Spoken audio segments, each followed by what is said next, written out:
আসসালামু আলাইকুম এভরিওয়ান, কেমন আছেন সবাই? আজকে আমার রেসিপিতে থাকছে মোলা দিয়ে দেশি মুরগির রেসিপি। মুরগিগুলো ভালো করে পরিষ্কার করে ধুয়ে নিয়েছি। চলুন তাহলে কী কী উপকরণ থাকছে দেখে নেওয়া যাক।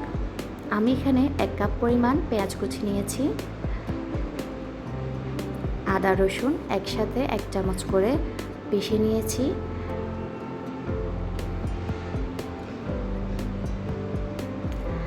তেজপাতা, গোলমরিচ, এলাচ, লং, দারচিনি পরিমাণ মতো দিয়ে দিয়েছি। 1 চা চামচ পরিমাণ সরিষা দানা এবং আধা চামচ পোস্ত দানা কিছুক্ষণ ভিজিয়ে রেখে পিষে নিয়েছি। 2 চামচ পরিমাণ দিয়ে দিব পোস্ত দানা এবং সরিষা দানা।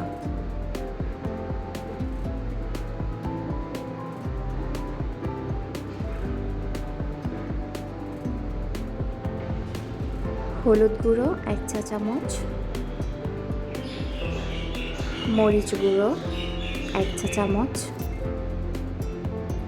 যারা একটু দেশি মুরগিতে ঝাল খেতে পছন্দ করেন তারা অবশ্যই ঝাল একটু বাড়িয়ে দিবেন। 1 চা চামচ লবণ নিয়েছি।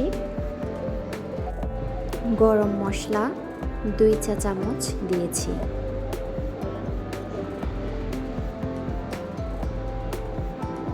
এবার আমি পরিমাণ মতো তেল দিয়ে দিব।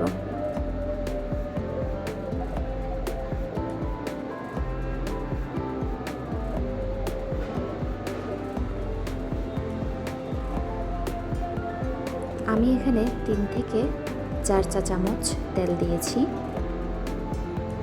অল্প পরিমাণ পানি অ্যাড করব মশলাটা ভালো করে মিশিয়ে নেওয়ার জন্য। এবার মশলাগুলো মাংসের সাথে ভালো করে মিশিয়ে নিব।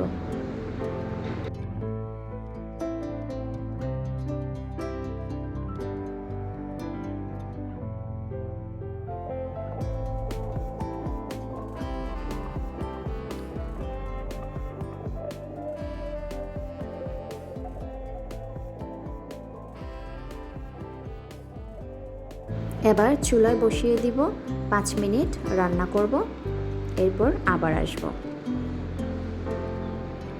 ঢাকনি দিয়ে 10 মিনিট রান্না করব, এরপর আবার ফিরে আসছি।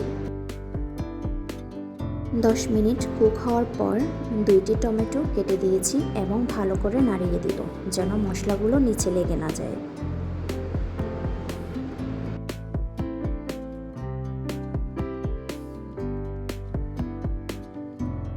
এবার আমি পানির পরিমাণ মতো অ্যাড করব ভালো করে কষিয়ে নেওয়ার জন্য।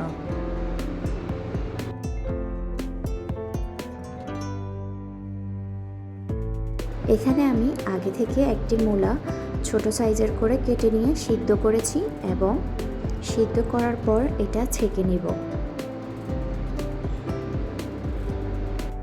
মূলা সিদ্ধ করার কারণ হলো অনেকেরই মূলার গন্ধ ভাবটা ভালো লাগে না, সেজন্য যদি মূলা সিদ্ধ করে রান্না করা যায় তাহলে কিন্তু ওই গন্ধ ভাবটা থাকে না। আমার মাংস কষানো আরও প্রায় 10 মিনিটের মতো হয়ে গিয়েছে। এই পর্যায়ে আমি মূলাগুলো দিয়ে দিব। মাংস রান্না প্রায় অনেকটাই হয়ে এসেছে।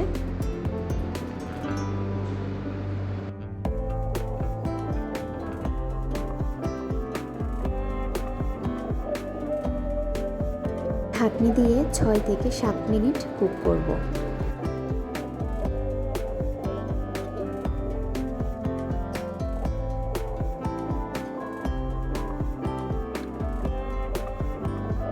এখন আমি মুরগির ঝোল অ্যাড করব পরিমাণ মতো।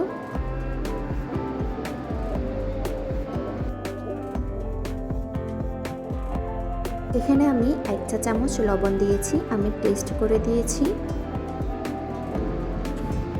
ঢাকনি দিয়ে 4 থেকে 5 মিনিট কুক করব, এরপর নামিয়ে পরিবেশন করব।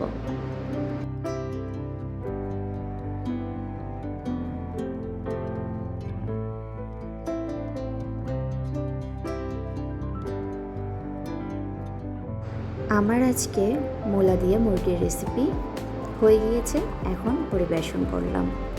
আপনাদের যদি আমার আজকের রেসিপি ভালো লেগে থাকে তাহলে অবশ্যই লাইক, কমেন্টস এবং সাবস্ক্রাইব করবেন। সাবস্ক্রাইব করতে কিন্তু ভুলবেন না। ভালো লাগলে অবশ্যই বাসায় ট্রাই করবেন, আশা করি ভালো লাগবে। ধন্যবাদ সবাইকে।